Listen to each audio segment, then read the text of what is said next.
En el Evangelio de Juan, capítulo 15, por favor. Evangelio de Juan, capítulo 15, vamos a estar leyendo desde el versículo 18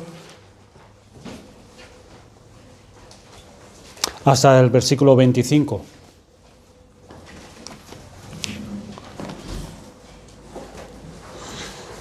Dice así la palabra de Dios. Si el mundo os aborrece, sabed que a mí me ha aborrecido antes que a vosotros. Está hablando el Señor Jesucristo. Si fuerais del mundo, el mundo amaría lo suyo, pero porque no sois del mundo, antes yo os elegí del mundo, por eso el mundo os aborrece. Acordaos de la palabra que yo os he dicho. El siervo no es mayor que su Señor. Si a mí me han perseguido, también a vosotros os perseguirán. Si han guardado mi palabra, también guardarán la vuestra. Mas todo esto os harán por causa de mi nombre, porque no conocen al que me ha enviado. Si yo no hubiera venido, ni les hubiera hablado, no tendrían pecado. Pero ahora no tienen excusa por su pecado. El que me aborrece a mí, también a mi Padre aborrece. Si yo no hubiese hecho entre ellos obras que ninguno otro ha hecho, no tendrían pecado. Pero ahora han visto y han aborrecido a mí y a mi Padre. Pero esto es para que se cumpla la palabra que está escrita en su ley. Sin causa me aborrecieron. Ese va a ser el mensaje de hoy. Vamos a estar desarrollando este versículo, el versículo 25. Sin causa me aborrecieron. Vamos a pedir la ayuda al Señor. Padre, Señor, queremos ahora encomendarnos a ti, pues a la hora de abrir tu palabra nos vemos faltos, nos vemos débiles en nuestro entendimiento, con muchas oscuridades en nuestra mente para poder entender tu palabra. Señor, pedimos la capacitación de tu Espíritu, impartiendo a todos los que estamos aquí, para que podamos entender tu palabra, para que podamos ver la hermosura de Cristo, podamos ver su belleza y podamos, Señor, amarle como es digno que le amemos. Padre, rogamos que tú bendigas por tu Espíritu a unos para salvación y a otros para la edificación de tu pueblo.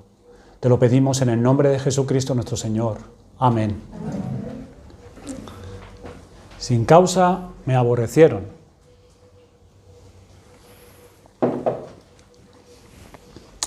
Esta cita se encuentra en el Salmo 35, en el versículo 19, donde David, el rey David, hablando de sí mismo, de manera directa y del Salvador de manera profética, dice: no se alegren de mí los que sin causa son mis enemigos, ni los que me aborrecen sin causa guiñen el ojo. Nuestro Salvador comenta esto como aplicable a sí mismo, y de hecho nos está diciendo realmente que muchos de los salmos son mesiánicos, es decir, que se refieren a él, al Mesías. Sería un buen plan para nosotros que cuando leamos los salmos lo veamos continuamente como aludiendo no tanto a David, sino al hombre de quien David era el tipo, esto es, Jesucristo, el Señor de David. Ningún ser fue jamás tan codiciable como el Salvador. Sería casi imposible no sentir afecto por él. Ciertamente a simple vista parecería más difícil odiarlo que amarlo. Y sin embargo, amable como era, todo él codiciable como nos dice la Escritura, ningún ser se encontró tan pronto con el odio y ninguna criatura soportó jamás tan continuada persecución como la que él sufrió. Tan pronto entró en el mundo, la espada de Herodes estuvo lista para eliminarlo, y los inocentes de Belén, por su terrible masacre, dieron un triste anticipo de los sufrimientos de Cristo que soportaría él y del odio que los hombres derramarían sobre él. Desde su primer instante y hasta la cruz, excepto por el tiempo pasajero de calma de su niñez, parecería que todo el mundo se alió contra él y todos los hombres buscaron destruirle. Ese odio se manifestó de diferentes maneras, algunas veces en acciones descaradas, como cuando le llevaron a la cumbre del monte queriendo despeñarle, o cuando los judíos volvieron a tomar piedras para apedrearle, porque había dicho que Abraham se gozó de que había de ver su día, y lo vio y se gozó. En otros momentos ese aborrecimiento se manifestó en palabras de calumnia, tales como este hombre es un comilón y bebedor de vino, amigo de publicanos y de pecadores. Lo trataron como si fuera un borracho. O en miradas de desprecio, cuando le miraban sospechosamente porque comía con pecadores, se sentaba a la mesa y no se lavaba las manos antes de comer. En otros momentos ese odio permanecía enteramente en sus pensamientos y decían dentro de sí, este blasfema porque dijo tus pecados te son perdonados. Porque ellos decían, ¿quién puede perdonar pecados sino solo Dios? Este blasfema. Pero casi en todo instante había un odio contra Cristo y cuando le tomaron queriendo hacerle rey y una superficial y pasajera ráfaga de aplauso popular lo hubiera elevado a un trono inestable como ellos querían hacer, aún en ese momento había un odio latente contra él, solo que estaba bajo control por el milagro de los panes y de los peces. Pero únicamente se necesitaba también, hermanos y amigos, una cantidad igual de panes y peces ofrecidos por los sacerdotes para que ese odio se convirtiera en el grito de crucifícale, crucifícale, en vez del grito de Hosana, bendito el que viene en el nombre del Señor. Todo tipo de hombres le aborrecía. Cristo fue aborrecido, calumniado y escarnecido en grado sumo. Fue como profetizó Isaías acerca de él, despreciado y desechado entre los hombres, varón de dolores, experimentado en quebranto. La mayoría de los hombres tenemos que enfrentarnos o tiene que enfrentarse con alguna oposición, pero con frecuencia se trata de una oposición de clase y siempre hay otras clases que lo miran con respeto. El demagogo, aquel que usa sus habilidades de elocuencia para influenciar a las masas, que es admirado por el pobre, debe esperar ser despreciado por el rico. Y quien trabaja para la aristocracia se enfrenta, por supuesto, con el menosprecio de muchos. Pero hubo un hombre, Jesucristo, que caminaba entre el pueblo, que lo amó, que habló al rico y al pobre como si estuvieran al mismo nivel, y ciertamente lo están, ante su bendita opinión, y sin embargo todas las clases conspiraron para aborrecerle. Los sacerdotes le quisieron hacer callar con la fuerza de voces porque él desbarataba sus dogmas. Los nobles querían matarlo porque decía que él era el rey. Mientras que los pobres, por alguna razón que ellos solo conocían, aunque admiraban su elocuencia y frecuentemente se habían postrado ante él en adoración por las maravillosas obras que realizaba, aún ellos conspiraron para matarlo y para consumar su culpa lo clavaron a una cruz, al madero, guiados por hombres que debían haber hecho, ya que eran los guías espirituales del pueblo, una mejor labor de liderazgo. Luego meneaban sus cabezas, injuriándole y diciéndole que ya que podía reedificar un templo en 3 días, que se salvara a sí mismo y descendiera de la cruz. Primeramente, esto ha sido a tema de un poco de introducción, ahora nos metemos en el tema, y quisiera que pudiéramos ver primeramente en esta mañana, tratar de justificar los comentarios del Salvador, que sin causa le aborrecieron. Segundo, vamos a reflexionar en el pecado de los hombres, que los hombres sin causa le aborrecieron. Y en tercer lugar, aprenderemos una lección o dos para el pueblo de Cristo. ¿Qué debe aprender del hecho de que su Salvador fue aborrecido sin causa? Primero, entonces, hermanos, justifiquemos lo que el Salvador dijo: sin causa me aborrecieron. Y nosotros hacemos la observación de que, aparte de la consideración de la pecaminosidad del hombre y la pureza de Cristo, ciertamente no hay una sola causa que pueda mencionarse para el odio que el mundo le tenía. Primero consideraremos a Cristo en su persona. ¿Había algo en la persona de Cristo como hombre, cuando vivió en este mundo, que tuviera una tendencia natural a provocar el odio de alguien? ¿Había algo en su persona? Advirtamos que había una ausencia de casi todo lo que provoca el aborrecimiento entre hombre y hombre. En primer lugar, no había en Cristo un gran rango que provocara la envidia. Es un hecho muy conocido que, aunque un hombre sea muy bueno, si es elevado por encima de su prójimo por las riquezas o por un título, aunque cada hombre individualmente lo respete, sin embargo los muchos a menudo hablarán en su contra, no tanto por lo que es él, sino por su rango o su título. Ahora, en Cristo, Él no contaba con ninguna de las circunstancias externas de rango. No tenía un carruaje, no usaba ropas finas, nada por encima de sus compañeros. Cuando salía fuera, no tenía heraldos que anunciaran su viaje, ni tampoco iba rodeado de pompas que le honraran. De hecho, uno pensaría que la apariencia de Cristo naturalmente produciría lástima. En vez de ser elevado por encima de los hombres, en cierto sentido parecía estar por debajo de ellos, pues las zorras tenían sus guaridas y las aves del cielo sus nidos, mas el Hijo del Hombre no tenía donde recostar su cabeza. No tenía donde recostar su cabeza. La envidia naturalmente provocada por el rango, la ocupación y cosas semejantes no habría podido operar en el caso de Cristo. No había nada en su túnica que llamara la atención. Era la túnica de un campesino de Galilea, de una sola, la cual era sin costura, de un solo tejido de arriba a abajo. No había nada en su rango. Podrá haber sido el hijo de una antigua familia real, pero su realeza estaba aparentemente extinta y era conocido únicamente como el hijo del carpintero. No había nada en él que produjera envidia. La aborrecieron entonces, en ese sentido, sin causa. Sin causa. Muchas personas parecen ser susceptibles de envidia contra aquellos que ejercen mando o gobierno sobre ellos. El simple hecho de que un hombre tenga autoridad sobre nosotros agita nuestras pasiones perversas y comenzamos a verlo con sospecha porque él está investido de esa autoridad. Y le empezamos a mirar mal.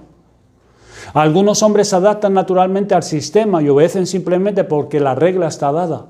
Y los principados y potestades son establecidos y ellos se someten por el Señor. Pero la mayoría, especialmente en estos tiempos de rebelión, parece tener una tendencia natural a dar coces contra la autoridad simplemente porque se trata de la autoridad. Pero esto no operó en el caso de Cristo. Él no fue un rey. Él no asumió ningún imperio sobre la multitud. En verdad fue Señor sobre las tempestades y los mares. Es cierto que amenazaba a los demonios y estos se sujetaban a Él. Y si así lo hubiera querido, los hombres habrían sido sus siervos obedientes. Pero Él no asumió poder sobre ellos. No comandó ejércitos, no promulgó leyes, no se hizo grande en el territorio. La gente hacía lo que quería, porque Él no imponía su autoridad sobre ellos. De hecho, en vez de darle leyes que fueran severas, parecía haber suavizado la rigidez de su sistema, pues cuando la mujer adúltera fue sorprendida en el adulterio y la trajeron a Él, porque de otro modo hubiera sido castigada, apedreada por la ley judaica, fue traída ante Él y Él le dijo: ni yo te condeno. Y mitigó hasta cierto punto la rigidez de la orden sabática, que era en ciertos aspectos demasiado pesada para el pueblo, pero la habían hecho pesada a sus gobernadores, porque no fue así la ley que Dios dio a Moisés, sino que ellos, los gobernadores, los fariseos, la habían hecho pesada al pueblo, y ni ellos mismos querían soportarla. Y el Señor les tiene que decir: el día de reposo fue hecho por causa del hombre. Y ciertamente entonces ellos la aborrecieron sin causa. Algunos hombres resultan desagradables para otros porque son altivos. Hay personas que nos habrían caído muy bien si no hubiesen sido tan almidonadas. Realmente habríamos simpatizado con ellas y les habríamos admirado si hubiesen tenido el menor grado de condescendencia con nosotros, pero caminaban por el mundo con tan orgulloso paso. Y tal vez no sean orgullosas esas personas, muy probablemente no lo sean, pero como dice un viejo teólogo inglés, dice que cuando veamos la cola de una zorra en un hoyo, esperamos naturalmente que la zorra esté ahí. Y de alguna manera u otra, la mente humana no puede soportar el orgullo, siempre lo rechazamos. Pero no había nada parecido en nuestro Salvador. Él no era orgulloso, era humilde. Cuán humilde era el Señor Jesucristo. Él se rebajó a todos, lavó los pies de sus discípulos y cuando caminaba entre los hombres no había alarde en Él que les dijera: vean mi talento, vean mi poder, Vean mi rango, vean mi dignidad. Sométanse, yo soy el más grande que ustedes. No había nada de esto en el Señor Jesucristo. Él toma un sitio en medio de ellos y es uno más que ellos. Allí está Mateo, el publicano, sentado junto a él y no se siente incómodo por el publicano. Aunque sea el peor de los pecadores. Y ahí hay una ramera y él le habla. Hay otra mujer con 7 demonios y él echa los demonios de esa mujer. Y hay otro que tiene lepra y llega a tocar a ese leproso para mostrar cuán humilde era y que no había nada de orgullo en él, y lo toca. Si hubiésemos podido ver al Salvador, él era el mismísimo modelo de humildad. Si lo hubiéramos podido ver físicamente con nuestros ojos. Poseía esa verdadera cortesía que lo hace amable a todos los hombres, porque era una cortesía afable y afectuosa para todos los hombres y mujeres. No había altivez en el Salvador y consecuentemente, hermanos y amigos, no había nada que provocara la ira de los hombres por esa causa. Por tanto, la aborrecieron sin causa. Hay otras personas por quienes no puedes evitar sentir aversión, porque son muy regañonas, son irascibles y airadas, y no nos gusta estar con ellas. No podrías sentarte largo rato junto a ellas sin sentir que debes mantener tu lengua encadenada. No puedes hablar con libertad, pues de lo contrario va a haber una riña, ya que la palabra que tú digas la van a convertir en una ofensa, la van a malinterpretar. Diría, fulano de tal es sin duda un buen hombre, pero realmente no puedo soportar su carácter. Y cuando un hombre sobresale en público, pero cuenta con una disposición amarga y maliciosa, uno siente la inclinación de aborrecerle. No quieres estar con esa persona. Pero no había nada de esto en el Salvador. No había nada de esto en Cristo, quien cuando le maldecían no respondía con maldición. Si los hombres escupían su rostro, no les decía nada. Y cuando le golpearon tapándole el rostro y le daban de puñetazos diciendo, profetiza, ¿quién te ha golpeado?, él no los maldijo. Se quedó quieto y soportó el escarnio. Caminó por el mundo recibiendo sobre él constante menosprecio e infamia, pero Jesús no respondió palabra. Nunca se enojó. Nunca se enojó el Señor Jesucristo. Al leer la vida del Salvador, no podemos encontrar que haya dicho una palabra de enojo, excepto esas palabras de santa ira que derramó como aceite hirviente sobre la cabeza del orgullo farisaico. Entonces, en verdad, su ira hirvió, pero se trataba de una ira santa, con un espíritu tan afectuoso, tan amable y tan manso. Uno podría pensar que él pudo haber ido por el mundo con tanta facilidad posible. Su amable espíritu debería haber encontrado un camino recto para sus pies, siendo así como él era. Pero a pesar de todo eso, le aborrecieron. En verdad podemos decir que sin causa le aborrecieron. Hay otro grupo de personas al cual difícilmente puedes evitar aborrecer. Son las personas egoístas. Cuando estás con ella, sientes que son tus amigas únicamente por lo que pueden obtener de ti. Y cuando le has cumplido el propósito, te hacen simplemente a un lado y tratan de buscar a otra persona. Cuando intentan hacer el bien, su buena obra tiene un objetivo personal, pero de alguna manera u otra siempre son descubiertos. Y ningún hombre en el mundo recibe una mayor porción de odio público que el hombre que vive una vida egoísta. Pero hermanos y amigos, en Cristo no hubo nada de egoísmo. Todo lo que hacía, lo hacía por otros. Tenía un poder maravilloso de obrar milagros, pero ni siquiera quiso cambiar cuando tuvo hambre una piedra por pan para él. Reservaba su poder milagroso para otros. No parecía tener ninguna partícula de ego en su naturaleza entera. De hecho, la descripción de su vida podría darse de manera muy breve. A otros salvó, a sí mismo no se pudo salvar. Caminó por diversos lugares, tocó a los más pobres, a los más ruines y a aquellos que estaban más enfermos. No le importaba que los hombres dijeran de él. No tenía ninguna consideración por la fama, dignidad, comodidad o el honor. No tomaba en consideración en lo absoluto ni sus satisfacciones corporales ni mentales. Abnegación fue la vida de Cristo, pero la practicaba con tal tranquilidad que no parecía que fuese un sacrificio para él. Amados hermanos, en ese sentido, ciertamente aborrecieron a Cristo sin causa, pues no había nada en Cristo que motivara su odio. No había nada. De hecho, por otro lado, había todo lo necesario para conducir al mundo entero a amar y reverenciar a una persona tan eminentemente abnegada. Hay otro tipo de personas, los hipócritas. Es más, pienso que podemos convivir antes con el hombre egoísta, si supiéramos que es egoísta, que con un hipócrita. Si se comprueba que un hombre que es un personaje público ha sido hipócrita una vez, el mundo difícilmente volverá a confiar en él, lo aborrecerán, no querrán saber nada de él. Pero en este respecto, Cristo estuvo libre de culpa. Y si le aborrecieron, no le aborrecieron por eso, porque nunca existió un hombre más sencillo que Cristo. Fue llamado, ustedes lo saben, el niño Jesús. Pues como un niño que dice todo y no se reserva nada y no es astuto, así era Jesús. No tenía afectación ni engaño.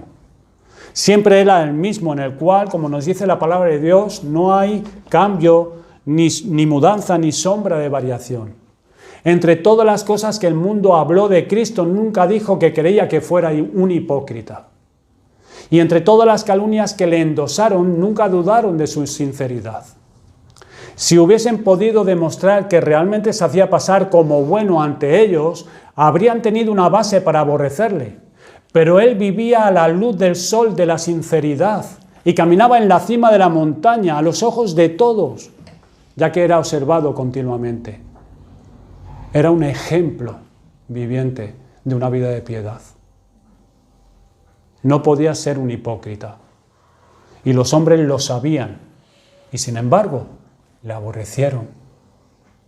Le aborrecieron.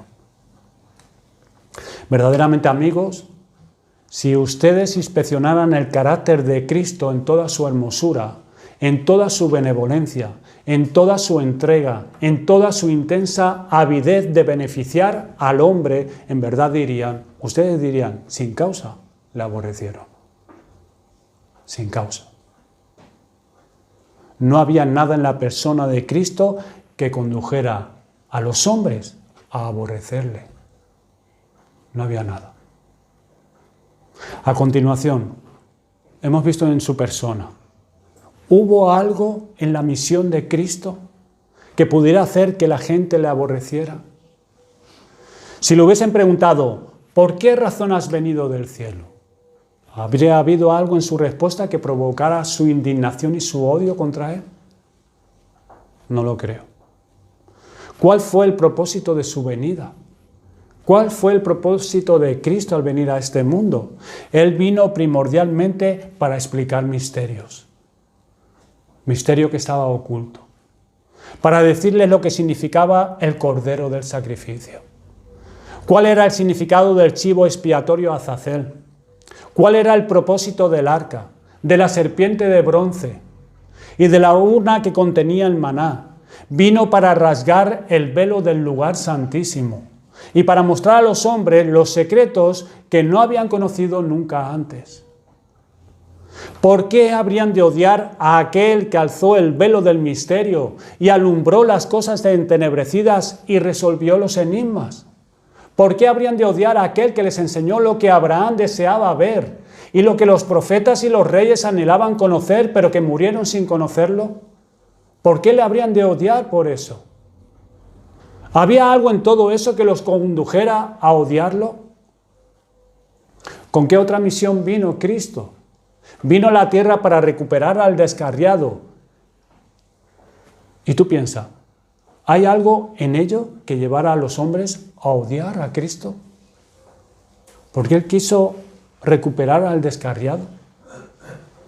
Si vino a reformar al borracho, a recuperar a la ramera y a salvar a los publicanos y pecadores y llevar de nuevo a la casa de su padre al hijo pródigo, ciertamente estos son objetivos con que todo hombre, todo filántropo que procura el progreso de sus semejantes debería coincidir. Es para eso que nuestros gobiernos son formados y estructurados para conducir a los hombres a un mejor estado. Y Cristo, si vino con ese propósito, ¿había algo en ello que hiciera que los hombres lo odiaran por eso? ¿Con qué otro propósito vino también Cristo? Vino para sanar las enfermedades del cuerpo. ¿Y es acaso un legítimo objeto de odio? ¿Sanar a los enfermos? ¿Acaso vamos a odiar nosotros al médico que va por el mundo sanando gratuitamente todo tipo de enfermedades? ¿Tú lo odiarías a ese hombre? ¿A un médico que decide sanar gratuitamente? Los oídos sordos son abiertos, las bocas mudas hablan, los muertos son levantados y los ciegos pueden ver, y las viudas son bendecidas juntamente con sus hijos. ¿Acaso es todo esto una causa para que un hombre sea aborrecible? ¿Lo aborrezcan? En verdad él podría preguntar, ¿por cuál de ellas me queréis apedrear? Si he hecho buenas obras, ¿por qué razón habláis en mi contra? Pero ninguna de estas obras era la causa del odio de los hombres. Ninguna. La aborrecieron sin causa. Y él vino a la tierra a morir para que los pecadores no murieran. ¿Fue ese el motivo del odio? ¿Fue ese el motivo del odio contra Cristo? ¿Debería odiar al Salvador porque vino a sofocar las llamas del infierno para mí? ¿Debería despreciar a aquel que permitió que la espada encendida de su Padre fuera apagada en su sangre? ¿Debería mirar con indignación al sustituto que asume mis pecados y dolores sobre él y carga con mis aflicciones? ¿Debería yo odiarle? ¿Debería aborrecer y despreciar al hombre que me amó más de lo que se amó él a sí mismo? ¿Que me amó tanto que visitó la fría y oscura tumba para salvarme? ¿Son estas las causas del odio? En verdad su misión debería habernos hecho cantar sus alabanzas para siempre, unirnos a las arpas de los millares de ángeles en sus himnos en un estado intenso de placer, alegría y admiración. Y bien pudo decir Cristo, sin causa me aborrecieron. Pero además, ¿hubo algo en la doctrina de Cristo que nos condujera a aborrecerle? ¿Algo de lo que Él enseñara que pudiéramos aborrecer a Cristo? Respondemos que no.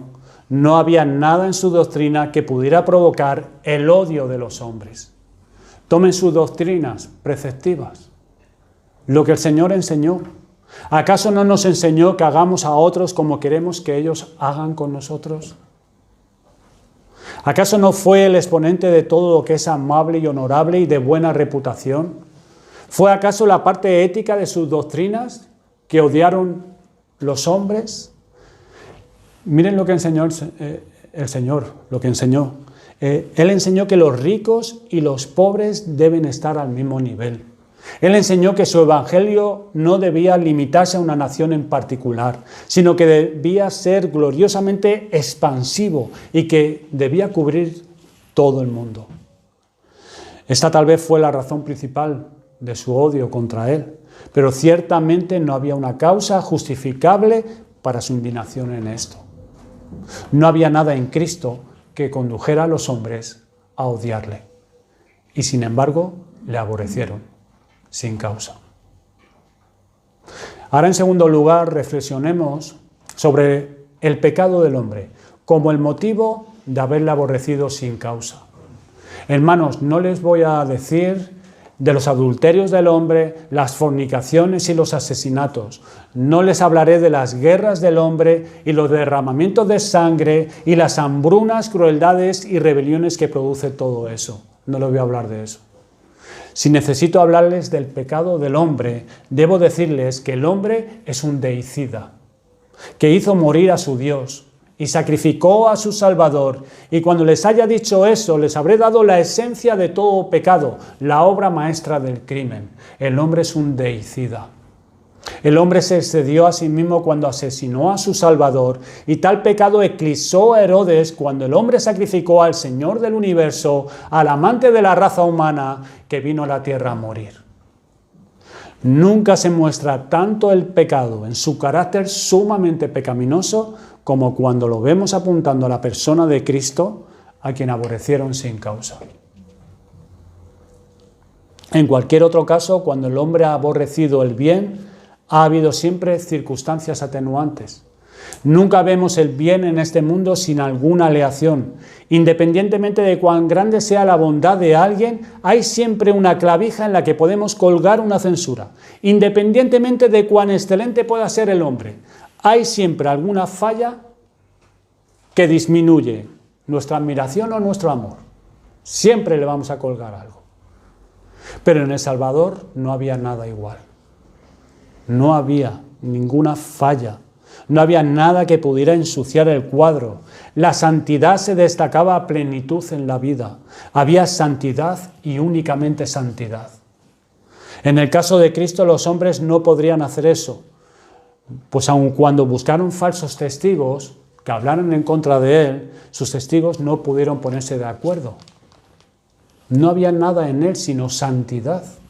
Y cualquier persona podría ver que los hombres odiaron simplemente que Cristo fuera perfecto. Lo odiaron porque era perfecto. No podrían haberlo odiado por ninguna otra causa. Y así pueden ver el abominable mal, el detestable mal del corazón humano. El hombre odia el bien porque sí. Porque sí. El hombre odia el bien. No es cierto que nosotros, el pueblo cristiano, seamos odiados por nuestras debilidades. Los hombres convierten nuestras debilidades en un clavo en el que cuelgan su risa. Pero si no fuésemos cristianos, el mundo no odiaría nuestras debilidades. Ridiculizan nuestras inconsistencias y nuestras incongruencias como pueblo de Dios. Pero no creo que les importen nuestras inconsistencias si no profesáramos la religión o si pensaran que no poseemos ninguna. Podríamos ser tan inconsistentes como el resto del mundo y no tendríamos ningún problema.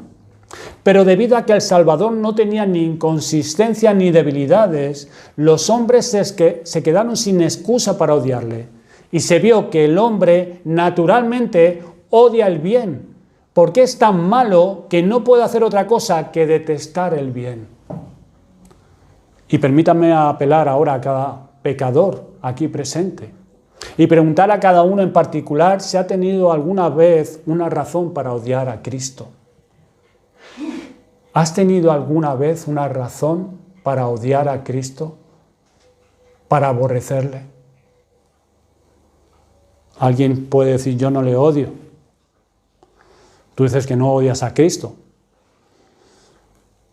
Pero solamente ya por tu indiferencia ya odias y aborreces a Cristo. Es la realidad. Si tú dices que no le odias y tú dices que puedes amar a Cristo, pero por tu indiferencia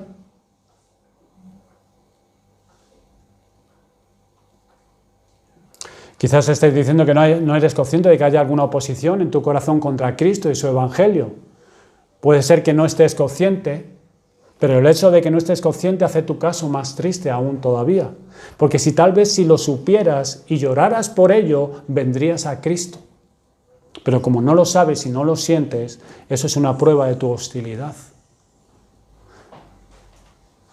Y debo suponer que eres hostil a Cristo a menos que le ames, pues solo hay dos opiniones acerca de Él. O le amas o le aborreces. No hay más. O le amas o le aborreces. Es como ser indiferente a Cristo es simplemente una imposibilidad. Un hombre bien podría decir, yo soy indiferente a la honestidad, pero es deshonesto ese hombre. No puede ser indiferente a la honestidad. O eres honesto o eres deshonesto. ¿Eres indiferente a Cristo? Eres indiferente a Cristo. Entonces, le aborreces. Le aborreces. ¿Y por qué le odias? ¿Por qué odias a Cristo?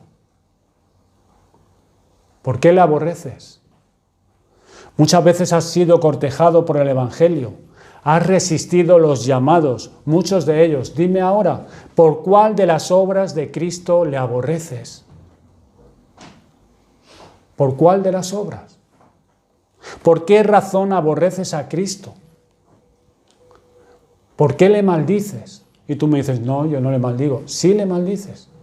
Le maldices, por tu indiferencia lo maldices y lo apartas de ti como si fuese basura. Porque no quieres saber nada de Él. ¿Qué ha hecho Cristo para que estés enojado contra Él? Dime, ¿qué ha hecho para que esté enojado contra Él tú? Señala una sola falta suya contra ti que Él haya hecho, que haya provocado tu aborrecimiento. Señálame una falta. ¿Te ha hecho daño Cristo alguna vez? Aunque nunca te salvara a ti, tendrías suficiente motivo para amarle si solo pensaras lo bueno que ha sido contigo a lo largo de toda tu vida. ¿Por qué aborreces a Cristo?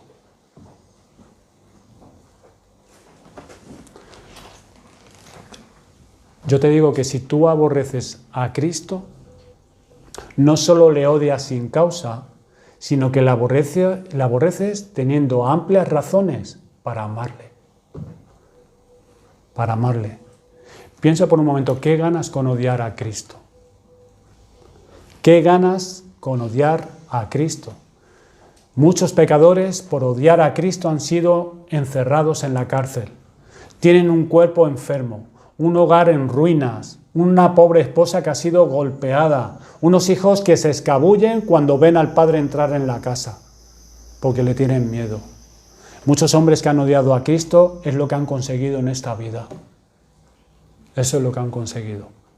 ¿Qué ganas con odiar a Cristo? ¿Qué ganas? Si fueras a estimar tus ganancias, encontrarías que tener a Cristo sería ganancia, pero que aborrecerle es una pérdida irreparable para ti. Ahora, si odias a Cristo y a la religión de Cristo, yo te digo que odias a Cristo sin causa. Y permíteme darte una advertencia, que consiste en esto, que si continúas odiando a Cristo hasta tu muerte, no lesionarás a Cristo en nada, no le vas a lesionar, pero tú te harás un daño terrible, terrible, en esta vida y en la vida eterna. Que Dios te libre de ser aquellos que aborrecen a Cristo. No hay nada que ganar y al aborrecerlo lo perderás todo, absolutamente todo.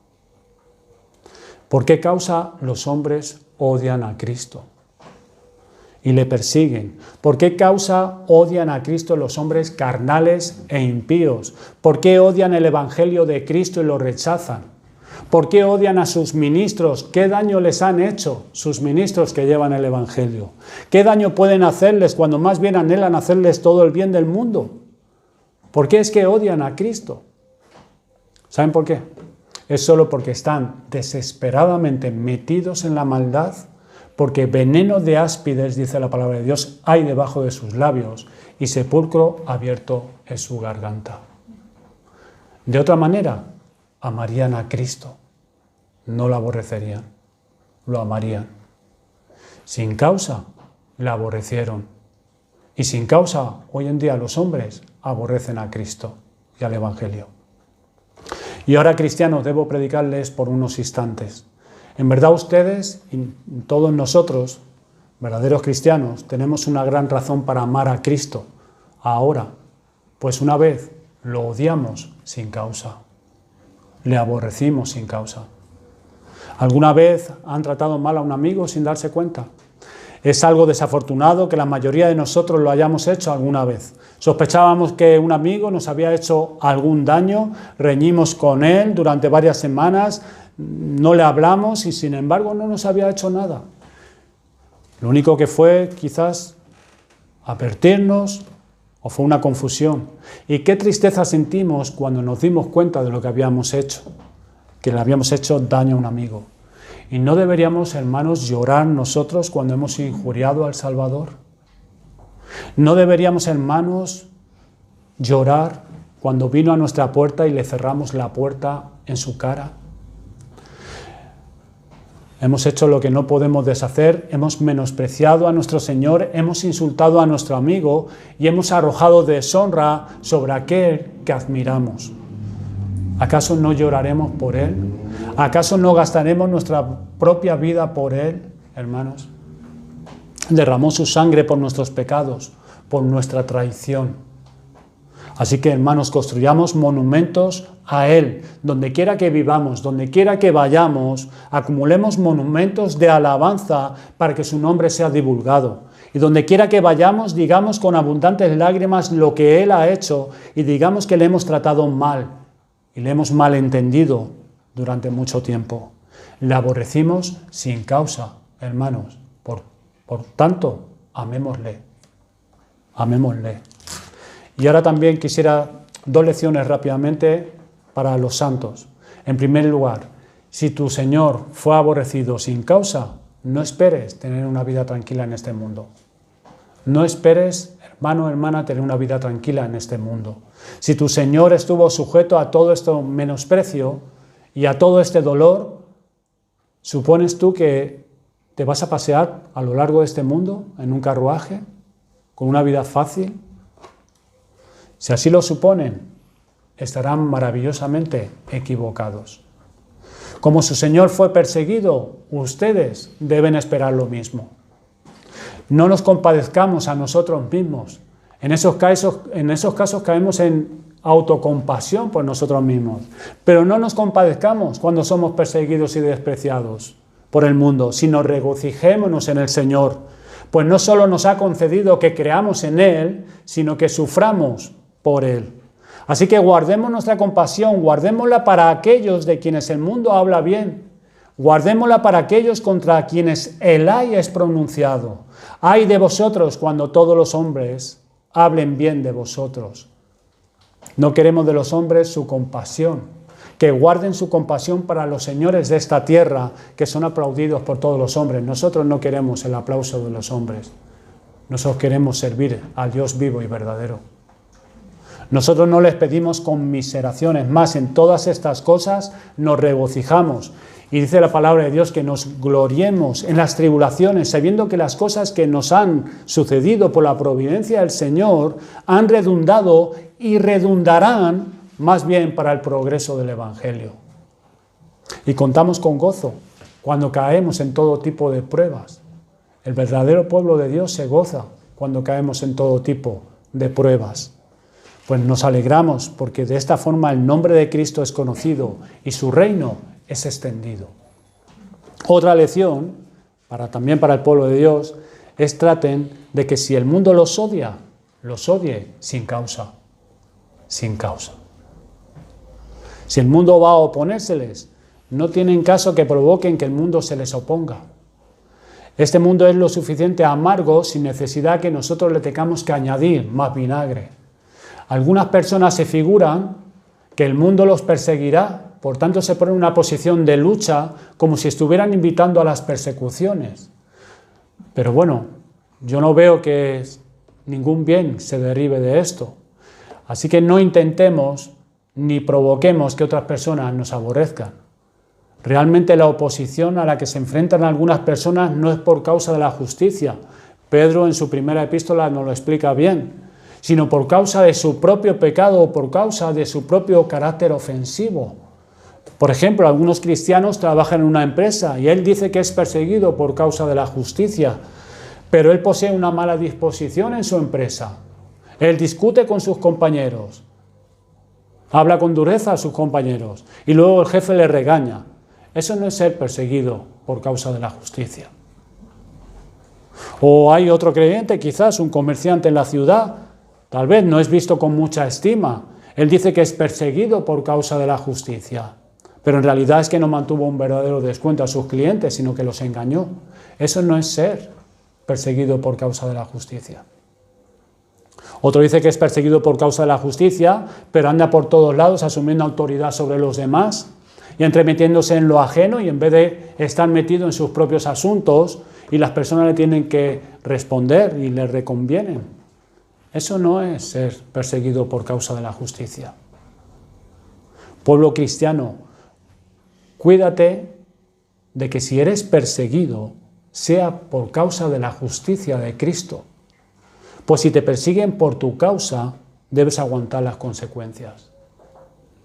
En las persecuciones que tú mismo provocas por tus pecados, Cristo no tiene nada que ver. Son castigos sobre ti mismo. Así que procuremos que si el mundo nos aborrece, sea sin causa, no por nuestros pecados. Hermanos, aborrecieron a Cristo sin causa. Entonces, no teman ser aborrecidos. Odiaron a Cristo sin causa. Entonces, no provoquemos ser odiados y no demos al mundo ningún motivo para ello. Seamos fieles a Cristo y a su causa. Y ahora ustedes que odian a Cristo, que puedan amarle en esta mañana. Que puedan amarle. O si Cristo viniera a ustedes en esta mañana, si se manifestara a cada uno de ustedes que odian a Cristo, entonces seguramente lo amarían de inmediato, se entregarían a Él. Ojalá el Señor los visite. El que cree en el Señor Jesús ciertamente lo amará. El que cree ciertamente en Él, verdaderamente lo amará. Y el que le ama será salvo. El que le ama es salvo. Que Dios les dé la fe y les dé siempre amor por Cristo Jesús. Hermanos, nos acercamos ahora a la cena del Señor. Al ver estos símbolos, el pan y el vino, que representan su cuerpo molido por nuestros pecados, y el vino que representa su sangre derramada para nuestra limpieza y purificación de nuestra culpa y de todos nuestros pecados, no podemos dejar de recordar cómo los hombres le aborrecieron sin causa. Sin causa. Cuán grande es el pecado y la maldad del ser humano que mató con sus manos al Salvador. Así que recordemos con ternura sus palabras mientras que estemos participando del pan y del vino, que el Señor dijo: nadie me quita la vida, sino que yo la pongo por mí mismo. Recordemos en este momento que Cristo estuvo dispuesto a que le aborrecieran sin causa por amor a Dios su Padre y por amor a nosotros, los que el Padre le había dado. Y todo lo que se nos ha dado por gracia, cuando estemos participando, ha perdonado nuestros pecados, nos ha adoptado en su familia, nos ha hecho hijos de Dios, nos ha declarado justos aun sin serlo, y nos ha dado preciosísimas promesas y una herencia.